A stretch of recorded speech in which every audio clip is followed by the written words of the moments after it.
नमस्कार दर्शक बंधु आपण समस्त को मो चैनल को स्वागत करुच्ची। दर्शक बंधु आज आपण मानकु एक सुंदर विषय वस्तु को स्वागत करुच्ची। आज आमे एपरी पांचटी वृक्ष विषय जानिबा जहा आम घरे स्थिर लक्ष्मी रो वास करिथाए। एबे प्रश्न आपण को मन तो निश्चय आसीथिबो, कोन परिश्रम न कले लक्ष्मी कोन आपे आपे प्रसन्न होई जानती? कोन आम घर को बिना परिश्रम रे अर्थ आसी जीवो? दर्शक बंधु यह तो पूरा पूरी भूल अटे। आपण कर्म करुथिबे, कर्म करिबा परे मध्य जदि आपण संचय करि पारु नथिबे, जदि आपणक घरे अलक्ष्मीकर वास रहिथिबो, तेबे आपण मानक पई एही उपायटी नित्यंत आवश्यक अटे। तेनु आपण मानक मोर अनुरोध कि भिडियोटी को निहाती शेष पर्यंत देखंतु।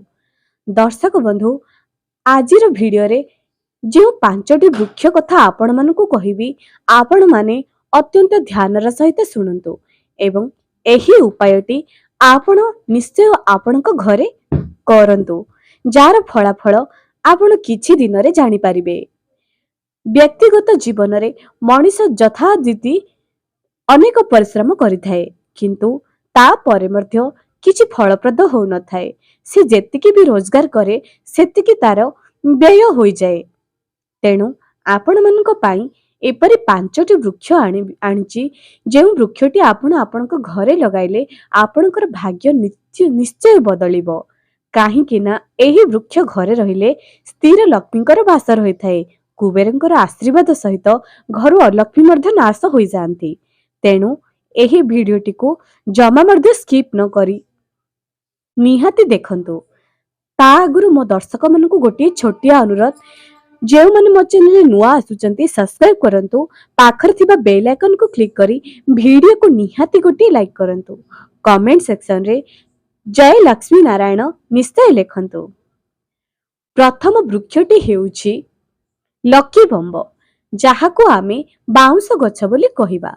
दर्शक बंधु एमिति तो बाउंस गछ ग्राम गहली रे आपण बड़ बड़ वृक्ष देखि पारंती, किंतु एहा हेउछि वास्तु गछ, जहाकि आपण आपणक स्क्रीन रे निश्चय देखि पारुथिबे।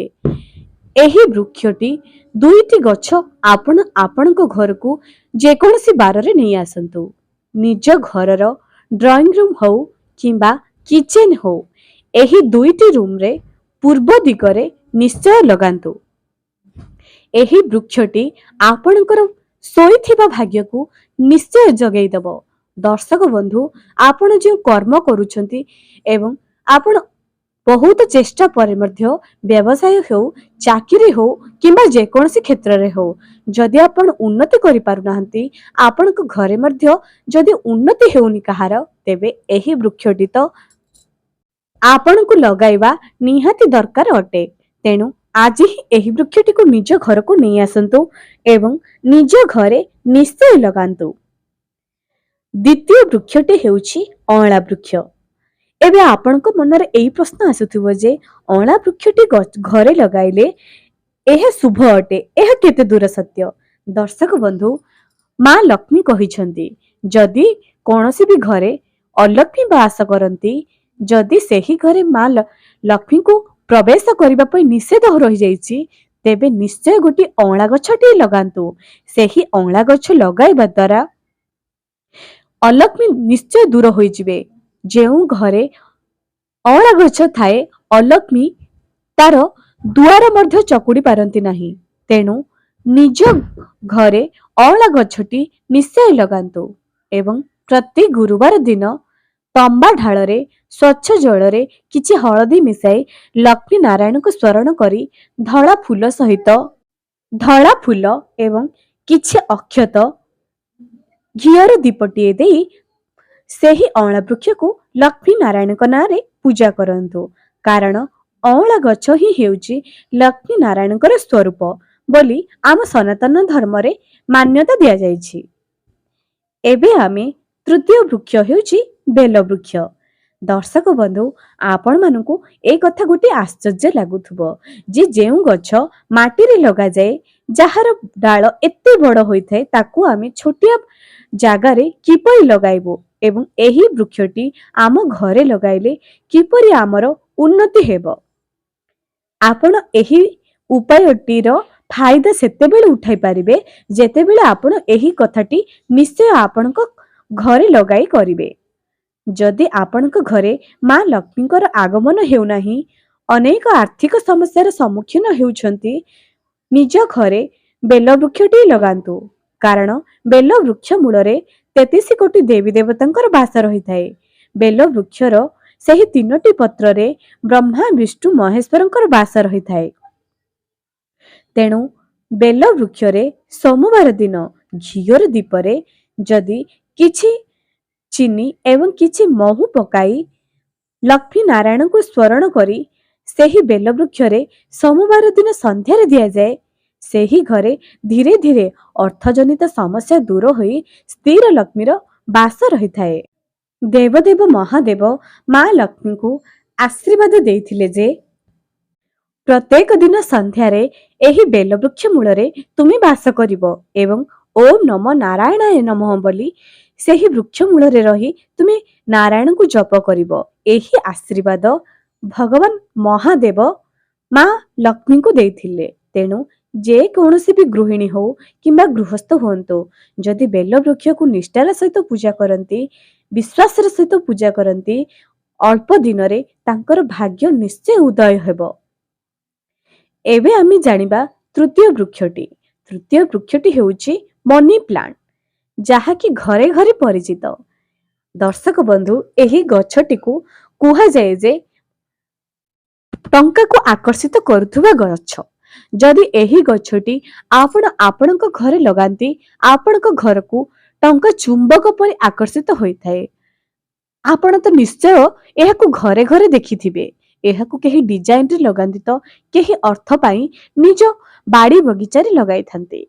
ଏହି ଗଛର ଗୋଟେ ଉପକାରିତା ହେଉଛି ଯେ ଏହି ଗଛକୁ ଯେତେ ବଢିବ, ଯେତେ ସବୁଜ ହୋଇ ଆହୁରି ସୁନ୍ଦର ହୋଇ ଦେଖାଯିବ, ଆପଣଙ୍କ ଘରେ ଟଙ୍କା ସେତେ ଆକର୍ଷିତ ହୋଇ ଆସିବ। ତେଣୁ ଏହି ଗଛଟିକୁ ଶୁକ୍ରବାର ଦିନ ନିଜ ଘରକୁ ଆଣନ୍ତୁ। ନିଜ ଘରେ ନିଶ୍ଚୟ ଏହି ଗଛଟିକୁ ଲଗାନ୍ତୁ। ଆଉ ଗୋଟିଏ କଥା ମନେ ରଖନ୍ତୁ ଯେ ଏହି ଗଛଟି ପୂର୍ବ ଦକ୍ଷିଣ ଦିଗରେ ହିଁ ଲଗାନ୍ତୁ। ଉତ୍ତର ଦିଗରେ ଏହାକୁ ଲଗାଇବା ନିଷେଧ ମନେ କରାଯାଇଛି। ଯଦି ଆପଣଙ୍କ ଘରର ମୁଖ୍ୟ ଦ୍ୱାର ଦକ୍ଷିଣ ଦିଗରେ ହୋଇଥିବ କିମ୍ବା ପୂର୍ବ ଦିଗରେ ହୋଇଥିବ, ତେବେ ମୁଖ୍ୟ ଦ୍ୱାରରେ ହିଁ ଲଗାନ୍ତୁ।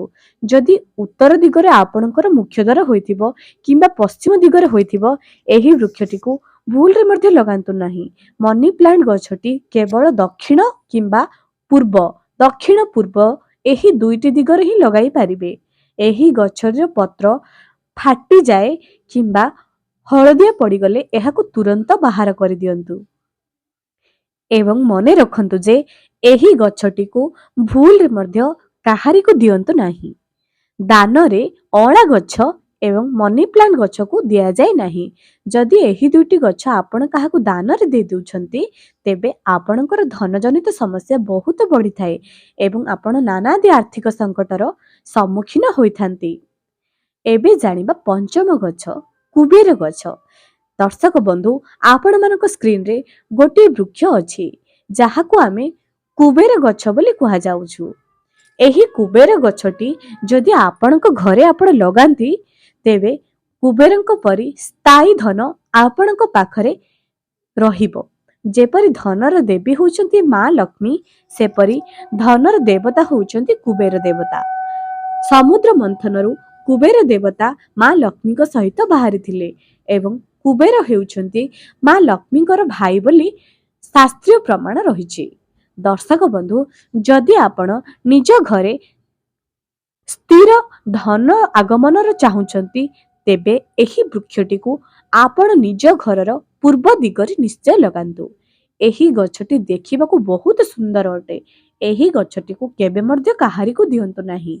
ଏହି ଗଛଟିକୁ ଆପଣ ନିଜ ଘରର ପୂର୍ବ ଦିଗରେ ଲଗାଇ ଉତ୍ତରାତର ଉନ୍ନତିର ଲାଭ ପାଆନ୍ତୁ। ଆପଣମାନଙ୍କୁ ମୋର ଅନୁରୋଧ କି ଏହି ବୃକ୍ଷ ସବୁ ଆପଣ ଆପଣଙ୍କ ଘରରେ ନିଶ୍ଚୟ ଲଗାନ୍ତୁ।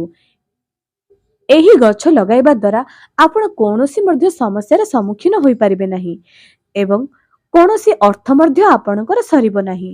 ତେଣୁକରି ଏହି ଗଛଟିକୁ ଆପଣ ନିଶ୍ଚୟ ଲଗାନ୍ତୁ। ଏବଂ ଆପଣ କେଉଁ ପ୍ରକାରର ସମସ୍ୟାର ସମ୍ମୁଖୀନରୁ ବାହାରିଛନ୍ତି କମେଣ୍ଟ ସେକ୍ସନରେ ନିଶ୍ଚୟ ଲେଖନ୍ତୁ। ଏହି ବୃକ୍ଷ ସବୁ ଆପଣଙ୍କ ଘରେ ଲଗାଇବାକୁ ଚେଷ୍ଟା କରନ୍ତୁ। ଯଦି ଆଜିର ଏହି ଟିପ୍ସ ସବୁ ଆପଣଙ୍କୁ ଭଲ ଲାଗୁଥାଏ ନିଜ ସାଙ୍ଗମାନଙ୍କ ସହିତ ନିଶ୍ଚୟ ସେୟାର କରନ୍ତୁ।